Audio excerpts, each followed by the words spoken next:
Hey everybody, welcome back to another video. In today's video, I'm going to tell you how you can disable your comments of your any video. Okay, so first of all, download YouTube Creator Studio app. Link is in the description. And then when you will open it, you will have this kind of interface. And then select that video of which you want to disable the comments. Like I'm selecting this video. And then when you select that video, on top right corner, you will have to see this added symbol. Yes. And then click on the added symbol. And then here on left side, click on this advanced settings.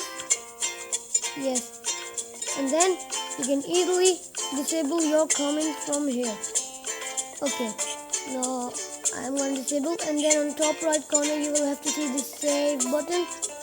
And then click on that save, and then it will be saved. So boom, it's done. Now the comments of this video are disabled.